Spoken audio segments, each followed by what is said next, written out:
You're with Central News.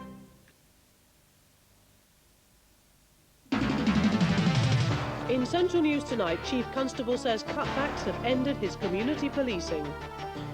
Missing student, police fear the worst. The thrill of the hunt and nothing is killed in the chase.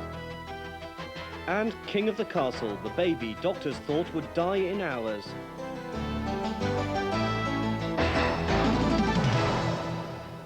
Good evening and welcome to Central News in the East Midlands. A Chief Constable has attacked the government over the way police forces are funded. John Newing, the Chief Constable of Derbyshire, says cutbacks have put an end to community policing in the county. He has also criticised council leaders who forced him to cut more than 200 jobs. When it comes to his political masters, Derbyshire's Chief Constable doesn't pull his punches. In his first annual report, John Newing has criticised both government ministers and council leaders. I don't think my job is necessarily to make friends. I think my job is to tell things as I see them. And I think it would be less than honest for me if I would have been mealy-mouthed about things. It has not been a good year for Derbyshire Police. The County Council was charge-capped and the police force ordered to make savings with the loss of 260 jobs. And there was criticism of the force's efficiency from Geoffrey Deere, Her Majesty's Inspector of Constabulary. On Mr Deere's report, Mr Newing says he disagrees that the force is characterised by deterioration in morale. On cuts imposed by the County Council, Mr Newing says this will have a dramatic effect on the quality of service. And he says the situation has not been improved by Home Office spending limits, which mean the purchase of essential equipment, vehicles and much-needed minor works will have to be curtailed. Mr Newing claims community policing in Derbyshire is now a myth, a casualty of the cutbacks. Codnor Community Police Station is one of a number which have been closed. The beat is now patrolled from nearby Ripley, but infrequently. Like Codnor, Waingroves, we don't get much time to walk here. With the new shift system, we get a bit of overlap, and we're sometimes allowed to come here, but it's not very often, with the amount of work we've got on the areas we've got to cover. And presumably people notice that? Yeah, they do. I mean, a lot of people comment to us about the crime rate for a start and how often they see policemen. Despite Mr Newing's comments on the cutbacks, his report has been welcomed by the Labour-controlled County Council. What would be the point of a bland report which didn't give us an indication of the way that a new Chief Constable thought we should move forward? I'm enthused by the report. If you really want to look at blame, then everybody is to blame. The constabulary is to blame, perhaps for not speaking up sufficiently in the past about the problems. That won't happen in the future. Tonight, the Home Office declined to comment on Mr Newing's criticism, saying ministers had yet to see his report. The Chief Constable, meanwhile, renewed his call for a royal commission to examine the role and funding of the police. An inquest has been told how a woman and her 6-year-old son died after a fire at their home only 3 days after batteries in their smoke detector ran out. The woman died in the blaze last February as she tried to save her son at the house at Spondon in Derby. 4 days later, the boy died in hospital from brain damage caused by inhaling smoke. The inquest was told a smoke detector, which could have saved the couple's lives, was not working after the batteries had run out. Verdicts of accidental deaths were recorded by the coroner.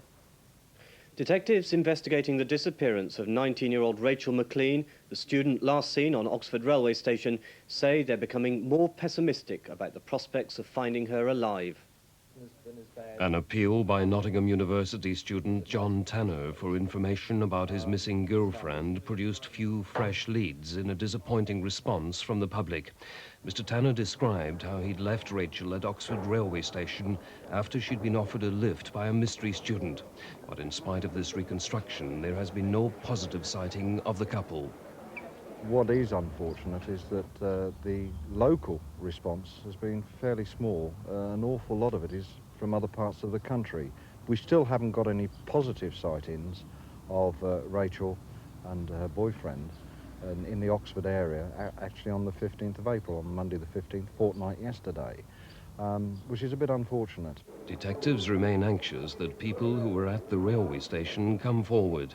They've also repeated their appeal for people in the area to check their garden sheds.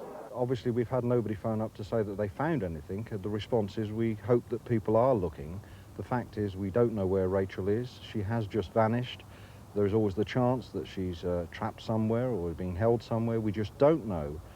We've got to cover every eventuality. We've searched as far as we can, and we're still continuing to look to other places, but we don't know where to look. So this is where we need the help of everybody to look everywhere just to see if we can find anything at all that can help. Tonight, police admitted they are getting more pessimistic about the chances of finding Rachel alive. They never believed this was a normal missing person inquiry, and their own inquiries will now be stepped up. Until we get a satisfactory answer, we shall stick at it. It's not fair on anybody that they would think that we try for so long and then just stop. That's not the way the police service works. We shall keep at it until we get an answer. That report from Alan Taylor. Police trying to trace the mother of an abandoned newborn baby say if she's not found soon, the baby will have to be taken into care. The baby girl, named Debbie after the police officer who first took care of her, was left in a basket next to Wixton Police Station in Leicestershire. The baby was only about 6 hours old when she was found, and police say her mother may be in need of medical attention. A senior prison visitor has warned of possible riots at an East Midlands young offenders centre unless the government increases staffing. He says at least 15 new recruits are needed. But the minister responsible says staffing levels have improved dramatically in recent years. This was the picture of Britain's prison service last year. Strange waste sparked off a series of disturbances across the country. The Glenparva Young Offenders Centre in Leicestershire was one of those affected. In a 7-hour riot, steel doors were smashed down, blankets set on fire, and one wing flooded. Since then, prison officers have claimed that current staffing levels are too low. Today, that was backed up by prison visitors. Their chairman, Ted Brown, says 15 extra officers are needed for security to patrol the wings. He believes 6 staff are needed for training and rehabilitation. Otherwise, he warns, remand prisoners in particular get restive. Mr. Brown says he's not forecasting trouble, but a riot can always happen. Today, the Home Office Minister John Patton, who has responsibility for criminal justice, was visiting Grantham in Lincolnshire. He opened a new probation and social services centre and stressed the role probation plays in keeping young people out of centres like Glenparva. I remain convinced that while serious and violent offenders should remain in prison, generally speaking, for rather longer than they do now, I remain equally convinced that many people are in prison who shouldn't be in prison, and one of the best forms of crime prevention is keeping people out of prison, particularly young people, because they simply learn to do it better. The minister said he'd heard nothing of Glenparva's particular problems, but he defended government staffing policies. Clearly, with young offenders, one's dealing more and more with the highest risk offenders, and they need containment. They also need help to try to get them to come out of those places and not do it again when they come out. So we always look as sympathetically as we can. I think you'll find that year on year, more and more people go into institutions like this, and that the numbers of people employed in the prison service have been going up year on year. The new centre at Grantham is being cited as an example of how probation officers and social workers can deal successfully with offenders outside prison. 30 miles away at Glenparva, the fear is that not enough is being done to deal with those being held in custody. Workers at one of Leicestershire's biggest engineering firms have voted against taking strike action. 1,000 employees at Brush Electrical Machines in Loughborough have threatened to take action from tomorrow over conditions attached to a pay deal. 80% of the workers have now voted to accept a new deal. Thousands of university students face severe disruption to their examinations because of planned industrial action by lecturers. The Association of University Teachers has voted to refuse to mark exams unless they get a 16% pay rise. Lecturers say they are demoralised because all forms of teaching are seen as second-class professions. Loughborough University in Leicestershire is at the forefront of engineering technology and is seen by industry as one of the most important sources of top-grade recruits. But cutbacks have meant vital resources have disappeared, and the lecturers say they're working harder for less pay. Now they and colleagues nationwide say they've had enough, and they've rejected a 5% pay offer and will refuse to mark all exams this summer. Many people feel very demoralised, and of course a lot of people are leaving the profession or moving to countries like the US or Canada, which pay a lot more. Lecturers have to get an honours degree and then a doctorate, They don't qualify until they're 27, and then they earn £13,000 a year. That's less than many students with degrees start on at a much earlier age. It's estimated that people in industry earn twice as much as most lecturers. But the government has warned them that if they want to be treated as professionals, they must behave like them and not take industrial action. Yes, they have a point. We would say if they want professionals, they've got to pay us like professionals. So we'll behave like professionals when they pay us like professionals. Students face severe disruption to their exams. Many will not be able to start their jobs if results are delayed. But in spite of this, most support the lecturers. The lecturers, indeed teachers in Britain in general, are getting paid a lot less than in the other countries in Europe. It's now high time that the government and the country realises that teachers do deserve a lot more money than they're actually paid for. Education isn't given the recognition it is, and teachers aren't given the status in society that they should be. The government has already warned that there's no more money in the pot, but the lecturers say they're fed up with being treated as second-rate and will take industrial action unless more money is offered. Councillors have agreed in principle to grant planning permission to a project which would create new homes and business units. The development would be one of the largest housing and industrial ventures ever undertaken in the East Midlands, and it's going to create thousands of new jobs. The development has been earmarked for a 268-acre site, which was formerly an army depot at Hilton in South Derbyshire. The Ministry of Defence is hoping to link with developers to create a mixed complex of more than 1,100 homes, shops, factories. There'll be a school and a health centre. It would take up to 15 years to complete and would mean new jobs well into the next century. This afternoon, councillors agreed to the scheme subject to more detailed information being provided by the developers. Conservation groups in Lincolnshire are urging MPs to back a bill going through Parliament aimed at stamping out badger baiting. Wildlife groups say badgers are under threat unless new legislation is brought in to protect their sets. Campaigners say about 9,000 badgers are killed each year by baiters. The badger bill would introduce stiffer penalties for badger baiters and protect badger sets. The bill is due to be debated next month. Shops that have been fined for opening on Sundays say they're on the brink of winning their long battle to trade legally on the Sabbath. Today, a case in the Court of Appeal opened the way for big DIY shops to trade without fear of heavy fines. But one council in the East Midlands says it will continue to oppose offending stores until the law is changed. Big do-it-yourself stores like these have been opening regularly on Sundays for several years.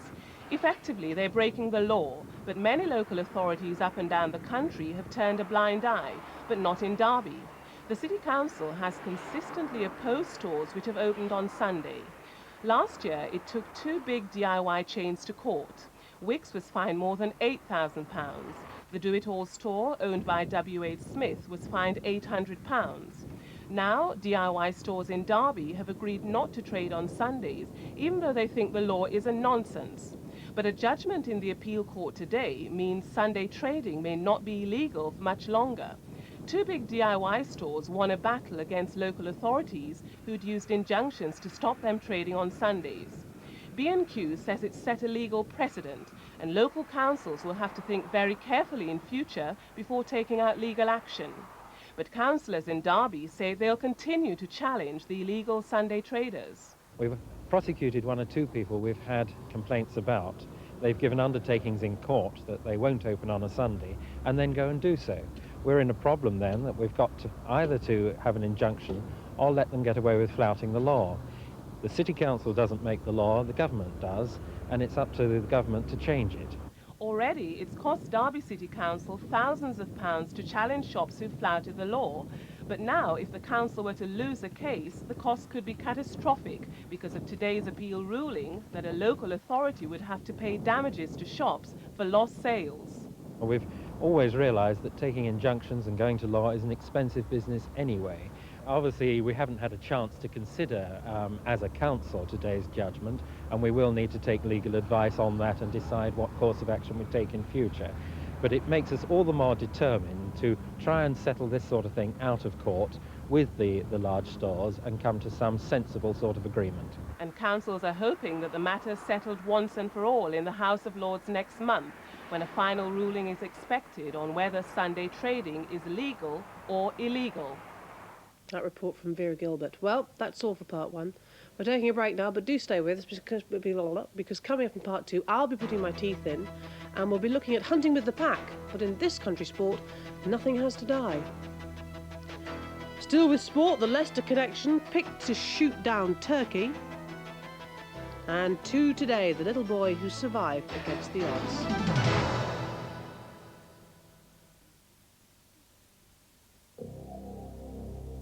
This car is rather special. It has special wheels with low-profile tires, special paintwork, even on the door mirrors, special seat trim, adjustable steering column, tachometer, even a rear spoiler. And the price? That can't be right.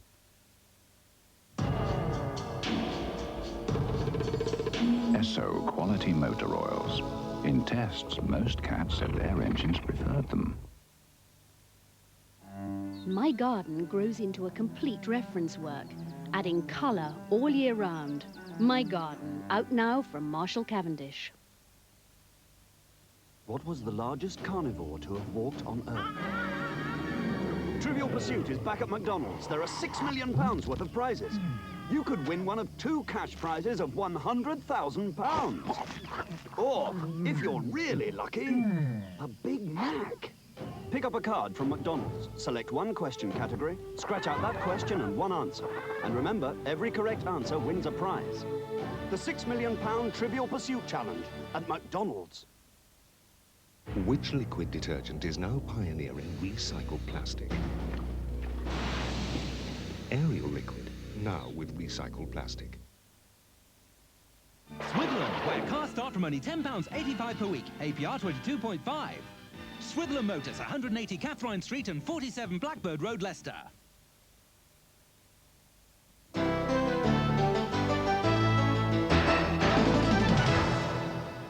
Welcome back. Now for the final part in our series on alternative country sports.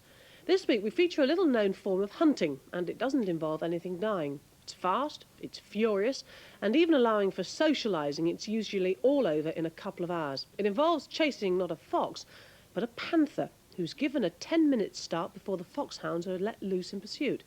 But you don't need to travel to Africa to take part. In fact, the East Midlands is the panther's favourite terrain.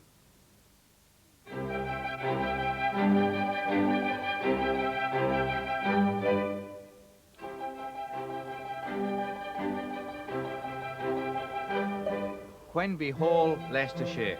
This is corn hunting country, but today the foxes are not quivering in fear. True, the Cambridge hunt is preparing to ride, but come 2 o'clock, it's a panther it'll be chasing. And before the panther's let loose, there's much to be done.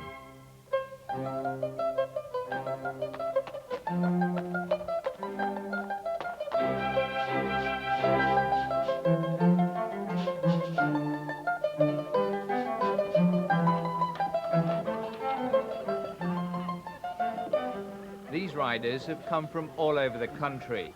What they're about to do is a remnant of a sport which began at Oxford and Cambridge universities early in the last century. Then, as now, fox hunting was a time-consuming occupation. You can often chase about all day and catch nothing, certainly nothing edible. The students were too poor to go on a proper hunt, and they had books to read and essays to write. So they devised drag hunting, which only lasts a couple of hours and means you can get all the fun of the hunt, but you don't need a fox. The fittest among them went ahead dragging a piece of meat, which the hounds would then chase. He was known as the panther. Well, they drag a scent that the hounds will then follow, and when it was first set up they used to collect panther's urine from London Zoo to dip it in to give it a good strong smell, and the name stuck from there. What do they use now?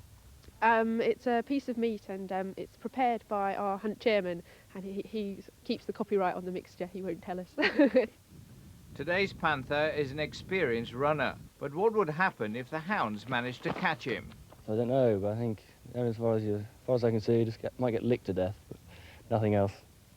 So it's guaranteed no blood will be spilled during this hunt, unless, of course, someone falls off his horse.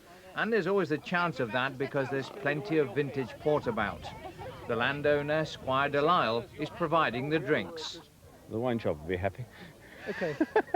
Actually, we've just seen you handing out the ports. How important is the social side of Very this? important, I think, because everybody enjoys life rather more if they've got a drink in their hand, especially on a cold day like this.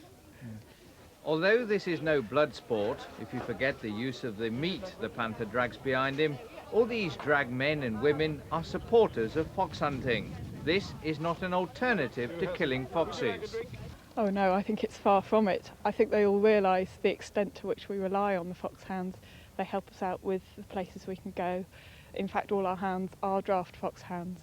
And we all generally support fox hunting. We all go out fox hunting. I think everyone finds it a very different sort of thing to do on a Sunday when the foxhounds can't hunt.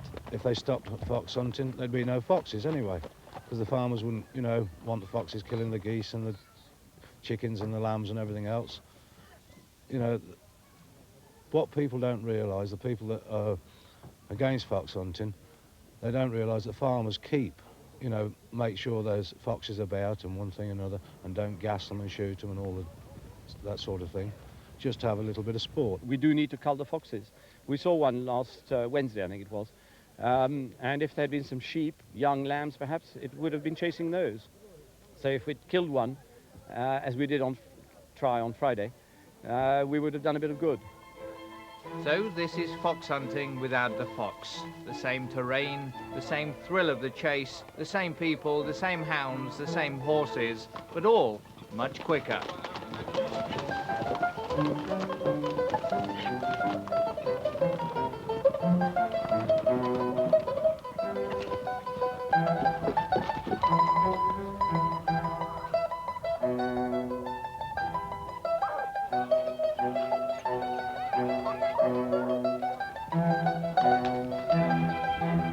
Well, I love galloping across country and jumping large fences.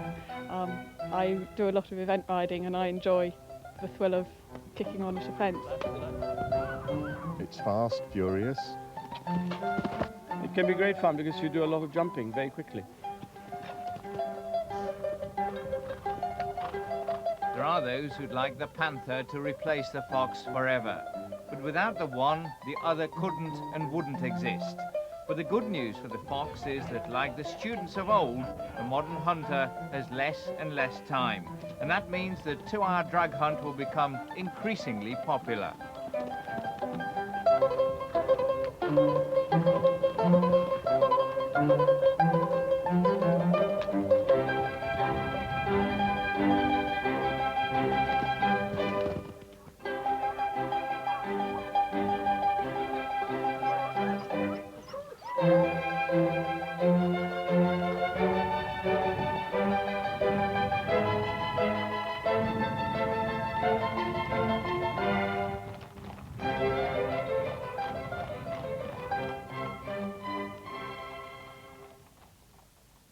Well, a bit more sport for you now, and hopefully something of a turkey shoot, because England manager Graham Taylor is relying on an East Midlands connection to make sure that his team cooks Turkey's goose in tomorrow's European Championship game. Nottingham Forest's Des Walker and Stuart Pearce will hold the defence together, along with Derby County's Mark Wright, providing that he passes a fitness test on a strained thigh. But it's the former Leicester City striking partnership of Alan Smith and Gary Lineker that'll be expected to shoot England nearer to those European finals. In the early 1980s, Smith and Lineker were a formidable partnership at Filbert Street. Smith had been signed for £15,000 from non-league Alvechurch, and Leicester-born Lineker had come through the youth and reserve teams. Wolves were on the receiving end in this game, and Lineker twice setting up goals for Smith, who went on to score a hat-trick. It was hard to keep Lineker off the scoresheet too. Between them, they scored nearly 200 league goals for the club in 3 years, and they brought in over £2 million when they were sold. And now England are hoping that partnership will knock the stuffing out of the Turks tomorrow. And Leicester City will be hoping, of course, that they had Smith and Lineker in their side at the moment. Well, Nottingham Forest there to prepare for the FA Cup final by playing a testimonial match against Notts County just 5 days before that Wembley meeting with Spurs. It's been arranged for the Notts youth team coach Mick Walker. He offered to postpone the game because of the nearness of the final, but Forest manager Brian Clough says it'll do his players good to have a game.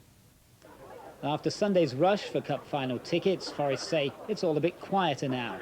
About 90% of season ticket holders have taken up their allocation. Members and junior Reds are next on the list for the 21,500 tickets given to the club. In the quarter-finals of the Embassy World Snooker Championships, Nottinghamshire's Gary Wilkinson is having a tough time against Jimmy White. The Whirlwind took a 7-1 lead into the interval against Wilkinson, who comes from Kirkby and Ashfield. Wilkinson had beaten White 9-0 in a UK Championships a couple of years ago, but despite taking the first frame in this match, White was always in command. On to cricket, Derbyshire's new signing, the Indian captain Mohammad Azharuddin, will lead the Duchess of Norfolk's 11 in the traditional opening game against the West Indies tourists a week on Sunday. And finally in sport rugby union, the England number 8 Dean Richards is to step down as Leicester captain after 2 years in the job. He's blamed increased international commitments for his decision. A little boy who was given only weeks to live when he was born has today been celebrating his 2nd birthday. Brett Canavan was born with a serious heart defect. Today was a day his parents never dreamt they'd see. Brett Canavan was king of the bouncing castle today, 2 years old and full of life. The toddler has battled against enormous odds to defy the doctors who gave him only weeks to live and certainly never thought he'd be doing the hand jive. Brett was born with the left side of his heart only a third the size it should have been. Medical experts said his only chance was for a heart transplant. When he was just 6 weeks old, a desperate appeal went out across Europe to try to find a suitable donor. He was so weak he had to be fed by a constant milk drip. His chances of survival were virtually nil. Without cardiac surgery and transplantation, there is no question that the child will not survive. The prognosis following heart transplant, I think, remains questionable at the moment, but it is, of course, the only chance that this child has for survival. How long could he survive, do you think, without it? Very difficult to say. On the whole, we'll be talking in terms of weeks rather than months. But no donor was ever found. Instead, surgeons were forced into delicate heart surgery, and despite everything being stacked against him, Brett pulled through. Now he's a bundle of health. Oh, he's a little devil. He really is. He's going through his terrible twos at the minute. He's non-stop, he hardly sleeps, and well, he's just got a brilliant character, he's full of it. He really is. The family say they'll never be able to properly thank the surgeon who saved him, but they're already more than halfway to raising £3,000 for the Special Children's Unit at Harefield Hospital. We could never repay them for what they've done. Just want to help out for other kids in, like Brett's situation. Looking at him running around fit and well today, does it make you look back and just think of the bad times and how close he was? No, not really. I don't really like to think back to the bad times, just sort of look forward. It upsets me when I think back, but now I can never imagine him being ill, not to look at him now. Happy birthday to you. Happy birthday to you. Happy birthday, dear Brett. Happy birthday to you. Again, come on, again. Quick, boy. What a lovely sight. Time now for the headlines. Kurdish refugees are returning home following the removal of roadblocks along the Iraqi-Turkish border. British troops are to be used by a private company to help in clearing mines and bombs from Kuwait. Historic new talks aimed at bringing peace to Northern Ireland are continuing at Stormont. 2 leading DIY companies have won a major victory in the appeal court over the way Sunday trading laws are enforced. Social services will inspect public schools every year as part of a new scheme to protect children from abuse. Plans to drill test boreholes for a possible underground nuclear waste site at Dounreay in Scotland have been given the go-ahead. And the employers' organisation, the CBI, says economic decline is slowing, but it says the recession is still hitting industry hard. That's it for this evening. Don't forget that Vera is here after news at 10 with the late news. We're back tomorrow with bulletins through the day, and of course we're here at 6:25. I don't know if you will be here tomorrow. It would be nice if you were. I'm not sure who'll be here tomorrow. Good to see you on the team. Welcome to it. It's nice to be back with you, Anna. See, we're still lumbered with that awful Steve Landon from Sport, but he's a I think good he man, might well really. be here tomorrow night. He's a good man. Always the best team on Central. We're bound to say that, though, aren't we? See you soon. Probably the B team.